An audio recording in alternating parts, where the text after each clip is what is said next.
Hello everyone and welcome to my channel. এখন আমি যে সিনেমাটা নিয়ে কথা বলবো সেটা হচ্ছে 2021 সালে রিলিজ হওয়া জয় ভীম।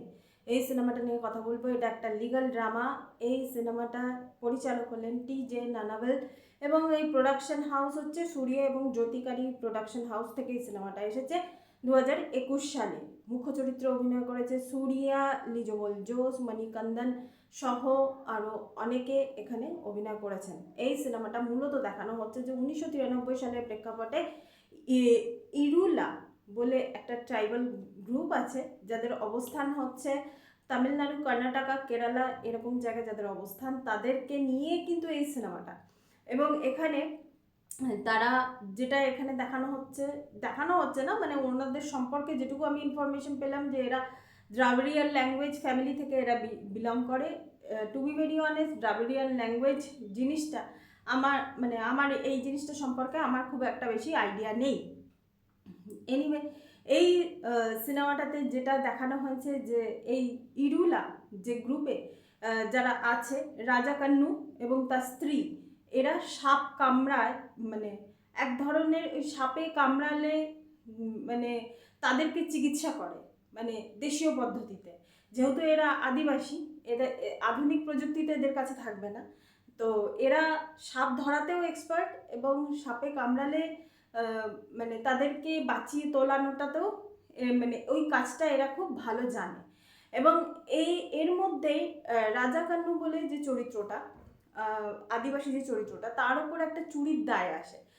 তার সঙ্গে আরও দুজন আদিবাসী চুরির দায় আসে এবং তাকে গ্রেপ্তার করা হয় এবং থানায় তার উপর অকথ্য অত্যাচার হয়। এবং হঠাৎ করে থানা থেকেই বলা হয় যে এরকম দিনে এরকম সময় সে থানা থেকে পালিয়ে গেছে।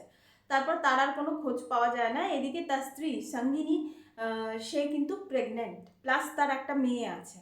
তো এইরকম অবস্থাতে মানে কিভাবে আর কি এই পুরো জিনিসটা সূর্যার কাছে চলে যায়, মানে চন্দ্রুর কাছে চলে যায়। সে হচ্ছে এখানকার মানে এখানে তিনি অ্যাডভোকেটের চরিত্রে অভিনয় করেছেন।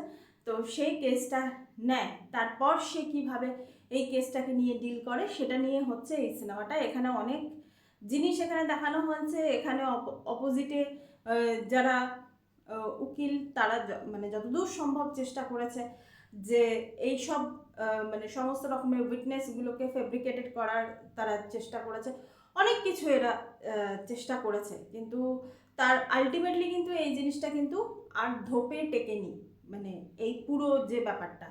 তো মানে শেষ পর্যন্ত কিন্তু চন্দ্রু, মানে সূর্যার যে চরিত্রটা, সেই কিন্তু কেসটা যেতে এবং খুব সুন্দরভাবে কিভাবে পুলিশ মানে রিপোর্ট থেকে শুরু করে, উইটনেস থেকে শুরু করে প্রত্যেকটা জিনিসে কিভাবে যে মানে কোর্টের কাছে তারা যে মিথ্যা কথা বলেছে সেই জিনিসটা কিন্তু পরিষ্কারভাবে সামনে চলে আসে। এবং এখানে পুলিশের আদিবাসীদের প্রতি যে একটা মানে বিরূপ মনোভাব, মানে ওই এলাকায় এখানে প্রকাশ রাজের একটি বিশেষ চরিত্র আছে, সেখানে তার সামনে যখন আদিবাসীরা কেঁদে কেঁদে বলছে যে পুলিশরা তার ওপর কীভাবে অত্যাচার করছে, ওই সিনটা কিন্তু সত্যি মানে শকিং ওই সিনটা।